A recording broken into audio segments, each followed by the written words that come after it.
Topik dari pelajaran Alkitab kita hari ini adalah reformasi spiritualitas. Nats berasal dari 1 Korintus pasal 3 ayat 10 sampai 17. Ini adalah salah satu nats firman Tuhan dari Alkitab yang sangat penting yang harus kita semua ketahui dengan baik. Nats ini dimulai dari ayat 10 dengan berkata bahwa Paulus membangun pondasi yang kuat di dalam orang-orang percaya. Kita semua tahu bahwa pondasi itu sangat penting dalam bangunan apapun. Jika pondasinya kuat, ketika ada badai atau gempa, kemungkinannya bangunan itu akan tetap berdiri.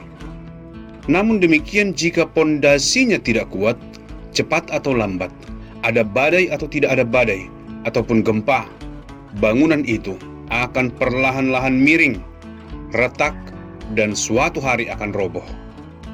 Jadi kita mengetahui dalam bangunan apapun, pondasi yang kokoh, pondasi yang tepat sangatlah penting. Di dalam kehidupan Kristen kita, hal yang paling penting adalah pondasi kita. Di atas pondasi apa iman Anda dibangun? Apakah dibangun di atas dasar fakta kalau Anda adalah seorang yang baik? Apakah dibangun di atas fakta kalau Anda berasal dari keluarga yang baik?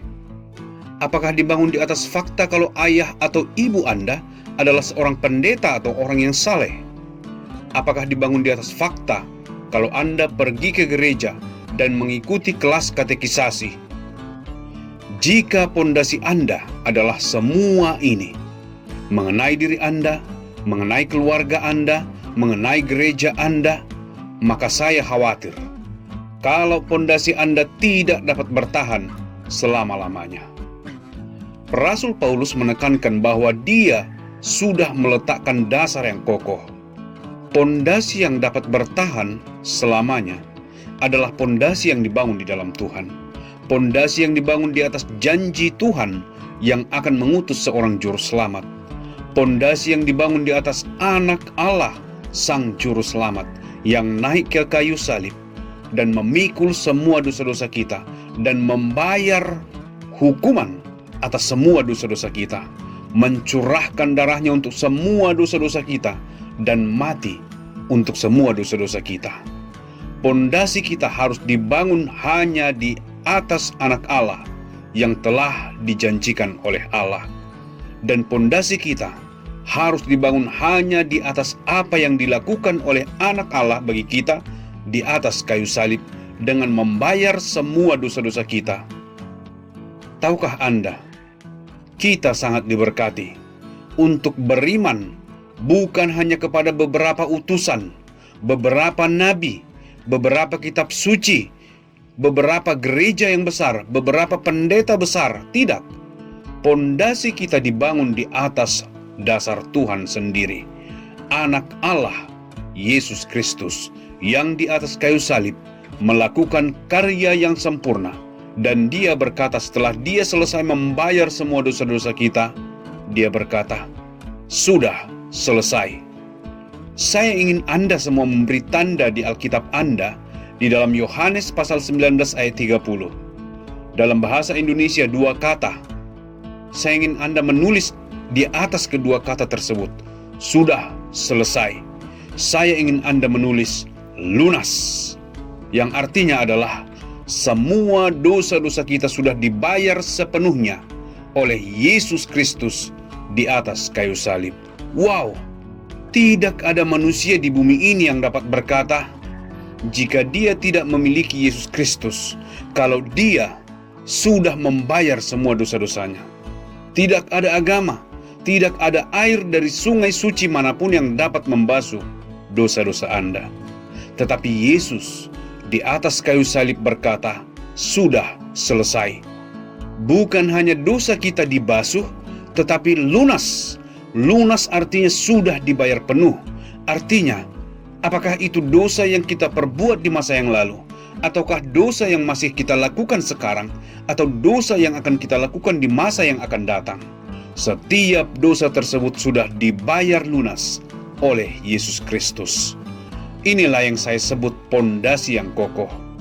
Jika Anda percaya kepada apa yang dikatakan Yesus di atas kayu salib, jika Anda percaya yang dikatakan Yesus semua dosa Anda lunas, maka Anda memiliki pondasi yang kuat. Jangan dibangun di atas diri Anda sendiri, keluarga Anda, gereja Anda, agama Anda, tetapi di atas Anak Allah.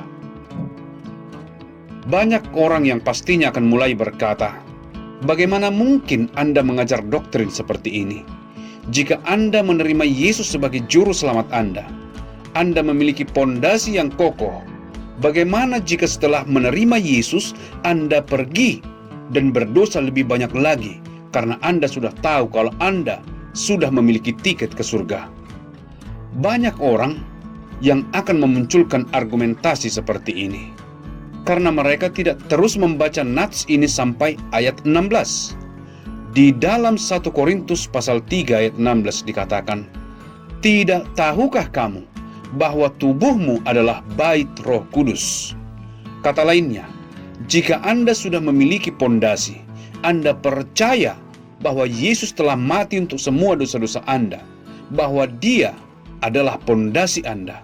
Bukan hanya itu saja, ada janji dari pondasi itu yang terhubung dengan janji lain yang dapat kita temukan di ayat 16. Bahwa ketika Anda menerima Yesus sebagai juru selamat Anda, sekarang Anda memiliki Roh Kudus Allah di dalam hati Anda.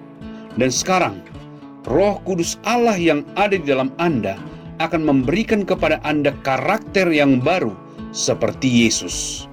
Dan semakin seperti Yesus, tidak langsung keseluruhan seperti Yesus, tetapi seperti bayi, tidak sepenuhnya langsung seperti ayahnya, tetapi dia memiliki potensi untuk bertumbuh dan bertumbuh semakin seperti ayahnya.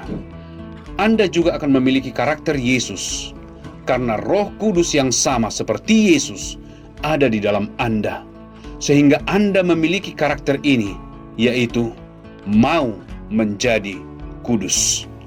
Roh Kudus ingin supaya Anda hidup kudus.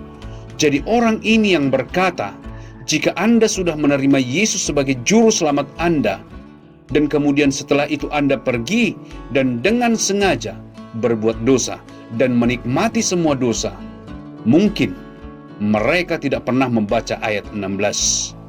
Jika Anda sudah menerima Yesus sebagai juru selamat Anda juga akan menerima Roh Kudus sebagai partner Anda. Dan Roh Kudus itu akan menuntun Anda. Jika Anda melakukan hal yang salah, Ia akan menyadarkan Anda. Mengapa engkau melakukan itu? Engkau seharusnya tidak melakukannya.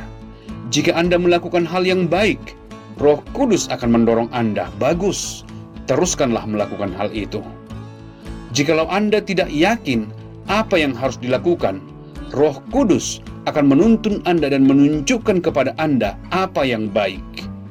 Jadi sekarang, Anda bukan hanya memiliki pondasi yang kuat ketika Anda menerima Yesus sebagai juru selamat Anda, tetapi Anda juga memiliki Roh Kudus sebagai partner Anda untuk menuntun Anda. Jadi, tema firman Tuhan hari ini, reformasi spiritualitas. Bagaimana Anda bereformasi secara spiritual atau secara rohani? Pertama-tama, dengan memiliki pondasi yaitu Yesus. Anda percaya kepadanya sebagai pondasi, maka kemudian Anda akan berpartner dengan Roh Kudus untuk memimpin Anda untuk melakukan apa yang benar, apa yang adil. Karena jika Anda tidak hidup dalam kebenaran dan keadilan, maka Roh Kudus akan membuat Anda merasa tidak ada damai di dalam hidup Anda. Jadi kita melihat tema ini mengajar kita cara yang benar untuk bereformasi secara rohani atau spiritual. Bukan dengan membaca lebih banyak buku, dengan mencoba belajar lebih banyak. Itu bukan pondasi yang kokoh. Tetapi yang terpenting, terima Yesus sebagai juru selamat Anda. Kemudian, ketahuilah, Dia akan mengutus partner untuk Anda, untuk tinggal di dalam Anda. Dan partner itu akan terus menuntun Anda, sebagaimana Anda bekerja sama dengan Roh Kudus untuk terus bereformasi secara rohani dan akan terus menuntun Anda sebagaimana Anda terus bekerja sama dengan Dia. Jadi, di dalam situasi COVID ini, banyak di antara kita yang mungkin tidak dapat pergi ke gereja oleh karena PSBB. Biarlah 1 Korintus 3 ayat 16 mendorong Anda, jangan khawatir. Sekalipun Anda tidak diizinkan pergi ke gereja, Allah dalam pribadi Roh Kudus tinggal di dalam Anda. Kiranya Anda memiliki damai ini. Kiranya Anda memiliki tuntunan, pemeliharaan, dan perlindungan dari Roh Kudus sebagai partner Anda sepanjang hidup Anda. Tuhan memberkati Anda.